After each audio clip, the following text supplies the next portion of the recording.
दीक्षा पांडे, आप देख रहे हैं फास्ट न्यूज इंडिया। आइए नजर डालते हैं आज के कुछ खास इंटरव्यू पर। ये खास इंटरव्यू विद्यार्थियों के लिए। जी हां, खबर है यूपी के जनपद संभल से, जहां खास इंटरव्यू विद्यार्थियों के लिए। इस इंटरव्यू में परीक्षा में तनाव को लेकर प्रोफेसरों से बात की। इस खास बातचीत में मुरादाबाद से प्रोफेसर करुणा आनंदी, चंदौसी से मिस्टर मयंक शर्मा और दैनिक आज से वरिष्ठ पत्रकार SK सक्सेना जी को आमंत्रित किया गया, जिसमें प्रोफेसरों ने पढ़ाई का तनाव कैसे कम करें इस मुद्दे पर खुलकर बातचीत की और बताया कि कोरोना काल में बच्चों की पढ़ाई पर कितना असर पड़ा है।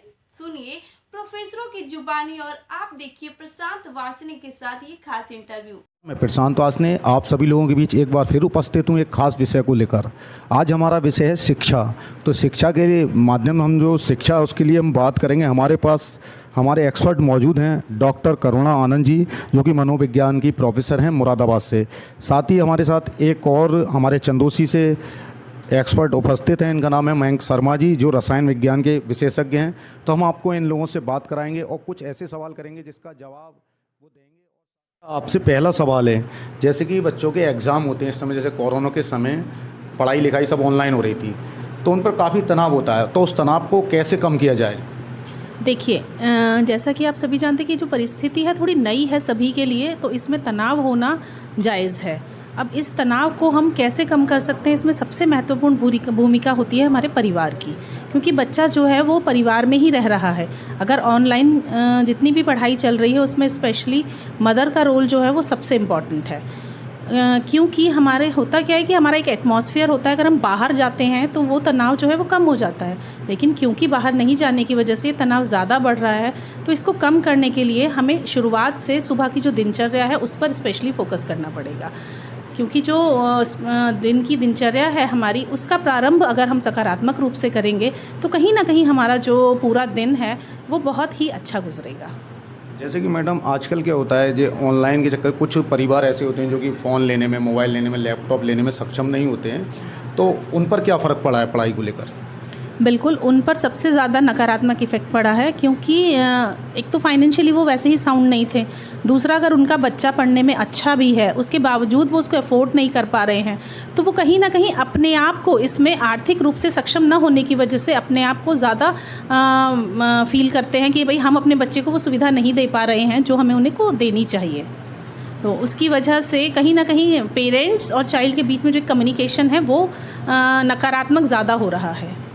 तो मैडम एक बात और बताइए, जैसे कि आज कक्षा छोटी छोटी कक्षाएं होती हैं, 1 2 3 4 5, तो क्या आपको लगता है वो बच्चे मोबाइल से अच्छे से समझ सकते हैं? नहीं, बिल्कुल भी नहीं। इस बात से हम सहमत हैं कि जो बच्चे हैं, खासकर जो छोटे बच्चे हैं, जैसे आजकल तो क्लासेस प्री नर्सरी से भी स्टार्ट हो गई हैं, तो प्री नर्सरी से लेकर लगभग 2nd क्लास तक के बच्चे जो हैं उनको बहुत ज़्यादा प्रॉपर नॉलेज नहीं है ऑनलाइन की, और वो फ़ोन में, क्योंकि आजकल जितने भी बच्चे हैं ज़्यादातर हाइपर एक्टिव हैं, तो हाइपर एक्टिविटी की वजह से वो बहुत ज़्यादा कंसंट्रेट करके एक जगह पर नहीं बैठ पाते, और एक जगह पर नहीं बैठ पाते वो उस मोबाइल को टच करते हैं, तो जो ऑनलाइन क्लास चल रही होती है वो डिस्टर्ब होती है। उसमें ज़रूरत होती है कि पेरेंट्स में से एक कम से कम घर पर हो जो प्रॉपर उनको देखे कि वो बच्चा ऑनलाइन क्लास कर रहा है या नहीं कर रहा है। अब जैसे कि मैडम बच्चों के एग्ज़ाम भी चल रहे हैं और एग्ज़ाम आ चुके हैं और इधर कोरोना भी बढ़ रहा है, तो एग्ज़ाम में वो बच्चे कैसे अपना तनाव कम करें और कैसे शिक्षा को अच्छी तरह से मतलब परिपूर्ण हो सकें, जो कि सबके सामने अपना पेपर अच्छा करें, तो इस पर आप क्या उनको बताना चाहेंगे कि क्या कोई ऐसा कुछ है जो उनके लिए अच्छी जानकारी हो, अच्छे से वो पेपर दे सकें? देखिए, अब तक जितना भी, देखिए अब तो एग्ज़ाम लगभग सर पर ही हैं आप ये कहेंगे, तो उससे पहले का जो उनका रूटीन था अगर वो नहीं भी सेटअप हो पाया है, तो अब ज़रूरत है कि हमें एक तो ये देखना चाहिए कि अगर हम एक माँ हैं तो हमें ये देखना है कि हमें बच्चे ने किस तरह से पूरी प्रिपरेशन की है, और सबसे ज़्यादा ज़रूरी है कि वो हर सब्जेक्ट को थोड़ा सा उसका सारांश ज़रूर याद रखे, क्योंकि अब इतना टाइम नहीं है कि बच्चा पूरा फॉलो करेगा उस पूरे चैप्टर को, तो अगर बच्चे ने थोड़ा थोड़ा सारांश उसका लिखा होगा तो जब वो रिवीज़न का टाइम आता है वो उसमें बहुत हेल्प करता है उसकी। तो मैं आपसे एक बात और जानना चाहूँगा, जो पढ़ाई लिखाई होती है उसमें सबसे अहम रोल किसका होता है? देखिए, पढ़ाई लिखाई में तो सबसे इम्पॉर्टेंट रोल एक स्टूडेंट का ही है, और सबसे ज़्यादा ज़रूरी है कि हमें उसे मोटिवेट करना है कि वो उसमें इंटरेस्ट डेवलप करें हम, कि वो इंटरेस्ट के साथ पढ़े। अगर वो इंटरेस्ट के साथ पढ़ेगा, फिर चाहे ऑनलाइन क्लास हो चाहे ऑफलाइन क्लास हो, वो उसमें एक महत्वपूर्ण भूमिका निभाता है। अच्छा, तो आप मुझे बताइए, जैसे कि कोई बच्चा है दिन भर आजकल देखने को मिलता है खेलने में ज़्यादा इंटरेस्ट रखते हैं, पढ़ाई में कम, तो कोई ऐसा वाक्य है आपके पास जो कि उनके लिए कुछ समय पढ़ाई करें और पेपर में अच्छे अंक ले आएँ? उसी के लिए मैंने देखिए अभी आपसे कहा कि बच्चा अगर पूरी थॉरो स्टडी नहीं कर पाया है तो वो कम से कम एक चैप्टर को एक छोटे छोटे नोट्स में ज़रूर बनाए, ताकि, और उसका कॉन्सेप्ट ज़रूर क्लियर होना चाहिए। अगर वो पूरा लिख कर नहीं बना पा रहा है उसको, तो अगर उसका कॉन्सेप्ट क्लियर होगा तो वो एक लाइन पढ़ेगा और उसको पढ़ने से ही अगर उसका कॉन्सेप्ट क्लियर है तो वो समझ जाएगा कि मुझे आगे उसमें क्या लिखना है। पूरा रिवीजन की उसको मतलब आवश्यकता नहीं है उसमें। तो वक्त आ गया है हमारे अब दूसरे मेहमान से बात करने का, जो कि रसायन विज्ञान के विशेषज्ञ हैं। अब हम मयंक शर्मा जी से बात करते हैं।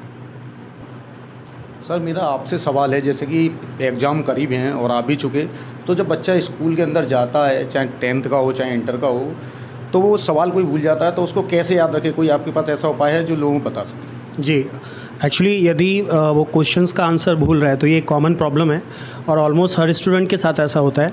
तो ऐसी प्रोसेस में उसे क्या करना चाहिए कि जो भी सवाल वो भूल रहा है या जिसका आंसर उसको याद नहीं रख पा रहा है वो, तो उसे वो फॉर्मूले या किसी न किसी ट्रिक के माध्यम से याद करने की कोशिश करे, जिसके लिए वो कोई कविता बना सकता है, कोई निमोनिक्स का इस्तेमाल कर सकता है, जिसके द्वारा वो उसे याद कर सकता है, मतलब लंबे समय तक उसको याद कर सकता है। और इनफैक्ट उसको उसके लिए प्रैक्टिस भी करना पड़ेगा। जितनी ज़्यादा वो प्रैक्टिस करेगा उतना ज़्यादा लंबे समय तक वो उसे याद रख पाएगा। सर, मुझे ये बताइए, जैसे कि कोरोना काल चल रहा है और अब भी कोरोना लगातार बढ़ रहा है, तो ऑनलाइन क्लासेस चल रही हैं, तो क्या आपको लगता है उन क्लासों से बच्चे एक्सपर्ट हो जाएं, अच्छे से पढ़ सकते हैं? कौन सी क्लास से, ऑनलाइन क्लासेस या ऑफलाइन से? ऑनलाइन से। या ऑनलाइन क्लासेस से छोटे बच्चों को वो पढ़ाने में तो खैर नो डाउट कुछ ना कुछ प्रॉब्लम्स है। एज ए पेरेंट्स कहीं ना कहीं छोटे बच्चे बहुत ज़्यादा स्ट्रेस ले रहे हैं ऑनलाइन क्लासेस को लेके। हाँ, हम बड़े बच्चों को एटलीस्ट डील कर सकते हैं। यदि मैं भी as a teacher Zoom app पर मैंने भी ऑनलाइन क्लासेस ली थी, तो हम बड़े बच्चों को थोड़ा सा डिसिप्लिन में लेके उनको पढ़ा सकते हैं, बट छोटे बच्चों के साथ में सच में थोड़ा सा प्रॉब्लम है। क्या आपको लगता है जो ऑनलाइन क्लासेस चल रही हैं ये हमारे लिए बहुत अच्छा मार्ग है? या ऑनलाइन क्लासेस आने वाले एक्चुअली फ्यूचर को देखते हुए तो अच्छा ही एक विकल्प है, इनफैक्ट एक अच्छा ऑप्शन है। क्योंकि आजकल ज़्यादातर जो क्लासेस हैं वो ऑनलाइन ही स्टार्ट हो चुकी हैं। इनफैक्ट बड़े बड़े इंस्टीट्यूशंस की जो लाइव क्लासेस है वो भी ऑनलाइन चल रही हैं, एंड बड़े बड़े यूट्यूबर हैं, ब्लॉगर हैं, वो भी सब ऑनलाइन ही आजकल पढ़ा रहे हैं। तो आज से हमें आदत डालनी होगी, धीरे धीरे आने वाले 5 या 7 साल के बाद नो डाउट हर चीज़ जो है वो आपको ऑनलाइन ही मिलेगी। तो आज यदि हम आदत डालते हैं, एक हैबिट बनाते हैं ऑनलाइन की, तो आने वाले समय वो हमारे लिए हेल्पफुल रहेगी। जैसे कि सर अभी तक तो पुराने ज़माने से लेकर आज तक क्या चलता था, पेंसिल चॉक वगैरह ये चलती थी, तो क्या आपको लगता है ये सब चीज़ें ख़त्म होने वाली हैं या हमारे लिए ज़रूरी है ये लैपटॉप या कंप्यूटर, ये चीज़ें ज़रूरी हैं? नहीं, एक्चुअली पेंसिल, चॉक या डस्टर, जो वाइट बोर्ड है, उसकी भी अपनी अलग इंपॉर्टेंस है, क्योंकि कहीं ना कहीं स्टूडेंट का टीचर्स के साथ इंटरेक्शन होना बहुत ज़रूरी है। एंड ऑनलाइन क्लासेस में face to face interaction possible नहीं हो पाता। जब वो ऑफलाइन क्लास में अवेलेबल होता है तब वो फेस टू फेस इंटरेक्ट कर पाता है, एंड इनफैक्ट ज़्यादा अपने और प्रॉब्लम्स भी हम लोगों से शेयर कर पाता है। लेकिन ऑनलाइन क्लासेस में चूँकि हम लोग बहुत सारे स्टूडेंट को एक साथ डील कर रहे होते हैं, तो ये ज़रूरी नहीं है कि वो उन सबके सामने अपनी प्रॉब्लम्स हमारे साथ शेयर करेगा। तो ऑफलाइन क्लासेस का अपना इंपॉर्टेंस है एंड ऑनलाइन क्लासेस का अपना इंपॉर्टेंस है। अच्छा सर, मेरा अगला सवाल आपसे ये, जैसे कि विद्यालय में ड्रेस होती है, तो मैं आपसे पूछना चाहूँगा वो ड्रेस क्यों होती है? विद्यालय में ड्रेस होती है ना सभी जी, को ड्रेस क्यों बनाई गई? अब एक्चुअली ड्रेस बनाने का कारण ये है कि कहीं ना कहीं एक यूनिफॉर्म सिस्टम रहना चाहिए। यदि ड्रेस कोड नहीं रहेगा तो बच्चे अनुशासन में नहीं रहेंगे। बच्चों को स्टार्टिंग से डिसिप्लिन सिखाया जाता है, क्योंकि आने वाले समय में उन्हें कहीं ना कहीं जॉब करना है। तो किसी कंपनी में यदि वो जाते हैं, किसी फैक्ट्री में जाते हैं, किसी भी ऑर्गेनाइजेशन में काम करते हैं, तो हर ऑर्गेनाइजेशन का अपना एक ड्रेस कोड होता है। तो वो ड्रेस कोड की आदत उनको पहले से ही डाल देनी चाहिए, ताकि आगे वो जाएँ तो एटलीस्ट वो उस ड्रेस कोड को फॉलो कर सकें। वक्त आ गया है हमारे तीसरे मेहमान से मिलने का, जो कि चंदोसी में एक हमारे दैनिक आज से संवाददाता भी हैं, ब्यूरो हैं, और सबसे बड़ी बात वो एक टीचर हैं। उनके अंदर ऐसी खूबियाँ देखी गई हैं जिनका, जैसे कि मैं भी आज आपके सामने बोल रहा हूँ, तो उनका बहुत बड़ा फ़ैन हूँ। अब हम मिलते हैं एस.के. सक्सेना जी से। सबसे पहले सर मैं आपको नमस्कार करूँगा, क्योंकि सबसे पहले मैं सब बता दूँ अपने दर्शकों को, आप मेरे मार्गदर्शक हैं, मेरे गुरु हैं। तो मैं आपसे सवाल करना चाहूँगा। मैं इससे पहले सभी लोगों से हाथ जोड़कर निवेदन करता हूँ कि आपने बहुत अच्छी पहल की है और इस पहल में लोगों को अच्छा संदेश जाना चाहिए, ये मेरी कामनाएं हैं। धन्यवाद। जी सर, आपके लिए मैं बहुत बहुत धन्यवाद करता हूँ। और सर मेरा सवाल है, जैसे कि आजकल विद्यालयों में क्या होता है कि जब बच्चे स्कूल में पहुँचते हैं तो पहले प्रेयर होती थी, घंटियाँ बजा करती थी, वो आजकल ख़त्म हो गई हैं, तो ऐसा क्या हुआ उन चीज़ों को ख़त्म कर दिया गया? देखिए, एक होता है भौतिक परिवर्तन और एक होता है रासायनिक परिवर्तन। यहाँ पर इस समय केमिकल चेंजिंग चल रही है, उसके अनुरूप हमें भी अपने को चेंज करना पड़ेगा। जिस तरह से 9 कोविड ने और कोविड ने और इस हमारे वायरस ने जिस तरह कहर ढाया है, उस कहर में हम लोगों को भौतिक परिवर्तन के अनुसार चलना पड़ेगा। बहुत सारी चीज़ें ऐसी हैं जो हमें छोड़नी पड़ेंगी और उनके अनुरूप कार्य करना पड़ेगा। आपने भी कहा कि प्रेयर क्यों नहीं होती। अभी आपने बताया कि अगर हम प्रेयर कराएंगे तो जो डिस्टेंस है कोविड-19 की 2 गज की दूरी है वो कम होगी, बच्चे नहीं मानेंगे, तो हो सकता है ये वायरस इस तरह से एक्सपायर्ड हो और लोगों के लिए ये बीमारी का कारण बने। केवल हमारी सरकार ने, भारत सरकार ने सुरक्षा की दृष्टि से ये किया है कि इस समय क्लासेस भी ऑनलाइन हो और बच्चे स्कूल कम से कम आएँ। तो सर मैं आपसे एक बात और जानना चाह रहा हूँ, जैसे कि अब लगातार फिर से दोबारा कोरोना आ गया है और इसने दस्तक दे दी है, तो फिर विद्यालयों को लगातार आगे बढ़ाया जा रहा है, टाइमिंग छुट्टियाँ बढ़ा दी जा रही हैं, तो ऐसी कंडीशन में बच्चे क्या करें, उनके दिमाग पर क्या प्रभाव पड़ रहा है? वो मतलब कहीं नहीं जा पा रहे हैं, नहीं ढंग से पढ़ पा रहे हैं, शिक्षा में पीछे जा रहे हैं, तो कैसे वो आगे आएँ?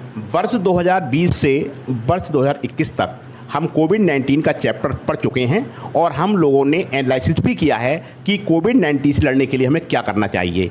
देखिए, इस तरह की महामारी पहले भी आई और चलती रहीं, लेकिन उसके अनुरूप हमें ढलना है। जिस तरह से गर्मी होती है, आप ठंडे कपड़े पहनते हो, जाड़ों में गर्म कपड़े पहनते हो, तो जब हमें वायरस से मुकाबला करना है तो उसके लिए हमें फेस करना पड़ेगा। जिस तरह से हमारे देश की आर्मी विदेशी शत्रुओं से लड़ने के लिए अपने को प्रिपेयर करती है, उसी तरह से हमें कोविड-19 से लड़ने के लिए प्रिपेयर होना पड़ेगा। और आपको एक बात बता दें कि इतना आसान नहीं है कि जो वायरस हमारे यहाँ आ गया है ये हमेशा रहेगा और इसको झेलना पड़ेगा।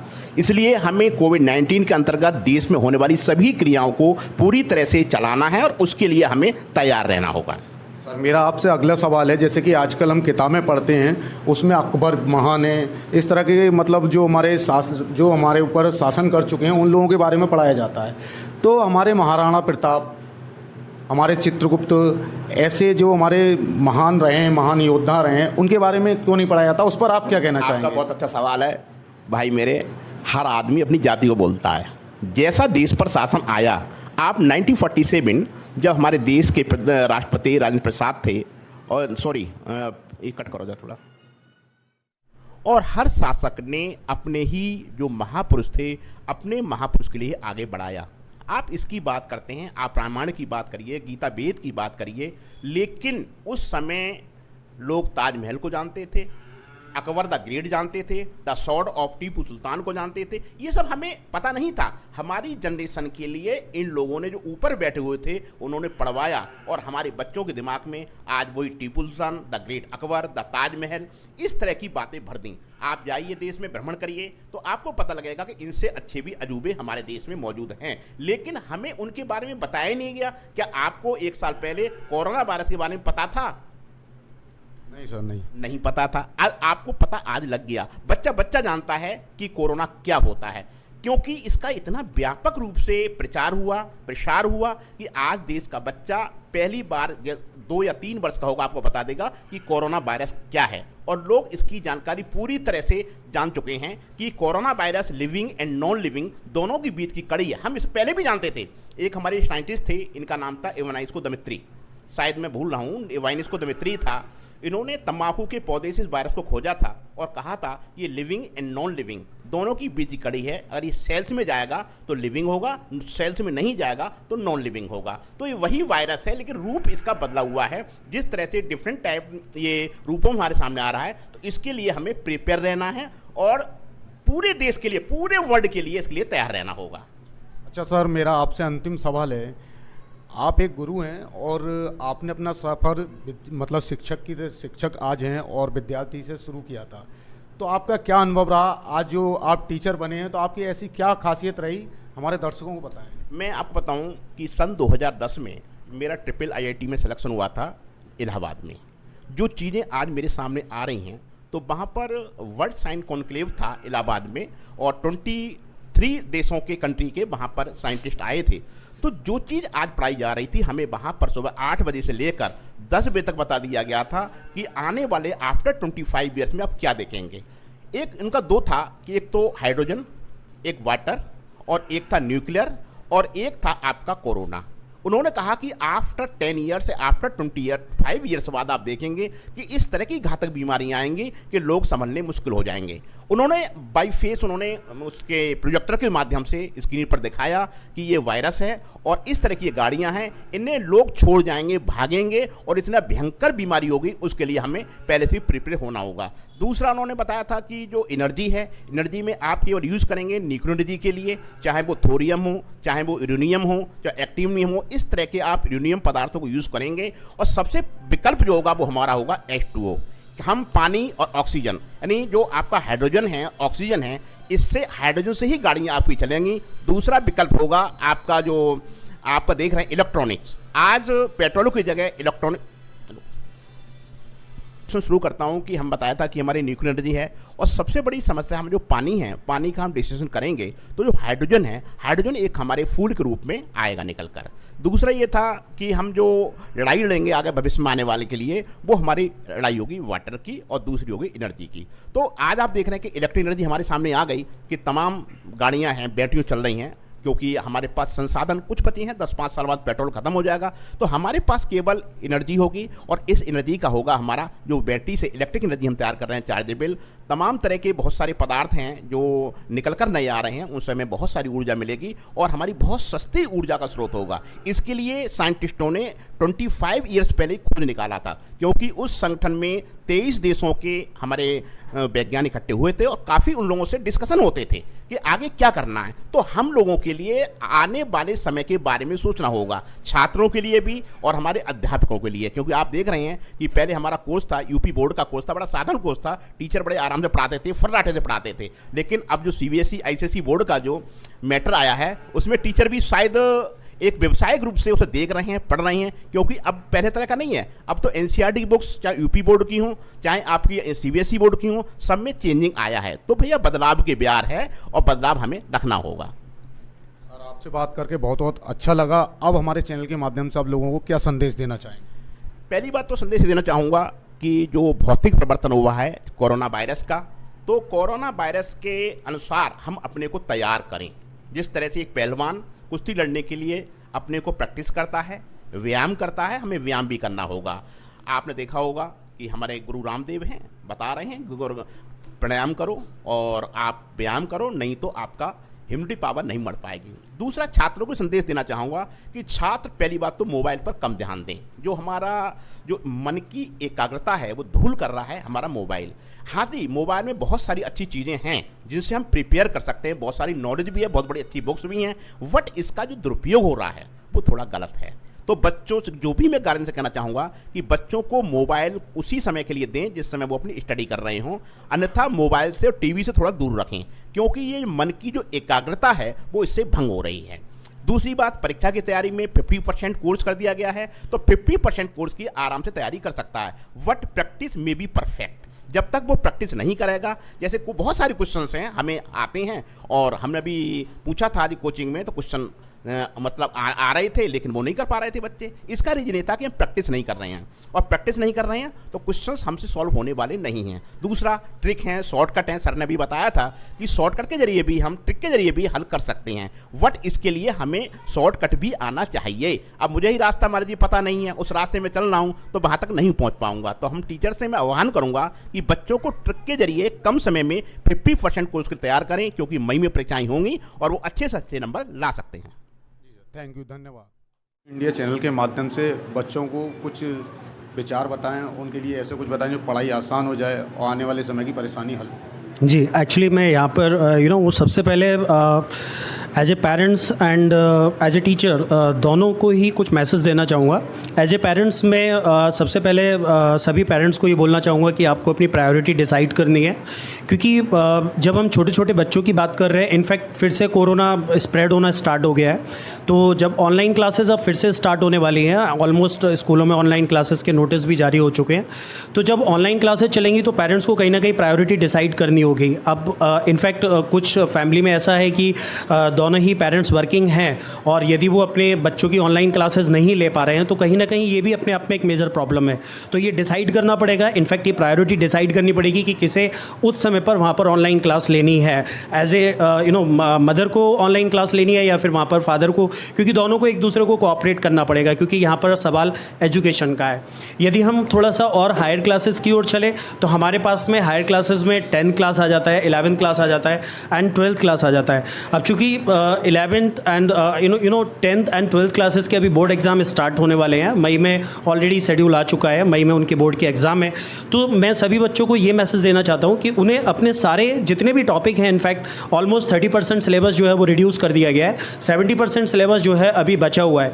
तो अभी उनके पास समय है, अपने जितने भी वो इंपॉर्टेंट टॉपिक हैं उन्हीं इंपॉर्टेंट टॉपिक को वो एक बार फाइंड आउट करें कि कितने इंपॉर्टेंट टॉपिक अभी उनके पास है जो एग्जाम में आ सकते हैं, उनको as soon as possible cover up करने की कोशिश करें, राइट। उनको हर हालत में उनको याद करें, याद करके उनको लिख कर प्रैक्टिस जरूर करें, क्योंकि याद करना is a different thing and उनको लिख कर प्रैक्टिस करना is a different thing, right. जब तक आप उसे लिख के नहीं देखेंगे तब तक आप कॉन्फिडेंट नहीं हो पाएंगे, आपको पता नहीं लगेगा कि वो चीज़ आपको याद है भी या नहीं। इसके अतिरिक्त बहुत सारे फिजिक्स में एंड केमिस्ट्री में फार्मूलाज हैं, राइट, बहुत सारी केमिकल रिएक्शंस हैं, इक्वेशंस हैं, जो कि एक मेजर प्रॉब्लम होती है जो कि बच्चे लर्न नहीं कर पाते हैं। तो उसके लिए वो कोई ना कोई शॉर्टकट ले सकते हैं, कोई ना कोई एक ऐसा माध्यम या कोई ना कोई ऐसी ट्रिक बना सकते हैं जिसके आधार पर वो उसको लर्न कर सकते हैं, राइट।